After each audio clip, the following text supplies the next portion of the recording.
today's tutorial, I'm going to show you how to enable or disable your microphone on your HP laptop, tablet, or desktop computer. So this should hopefully be a pretty straightforward process here, guys. And without further ado, let's go ahead and jump straight into it. So all I have to do is open up the search menu, type in settings.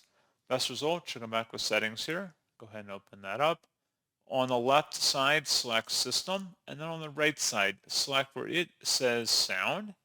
And then scrolling down a little bit, underneath advanced, select all sound devices, select your microphone input device listed here, and then if you want to disable it, select don't allow, or if you want to enable your microphone, select allow, and that's pretty much all you have to do on your HP device. So as always, thank you guys for watching this brief tutorial. I do hope that was able to help you out, and I do look forward to catching you all in the next tutorial. Goodbye.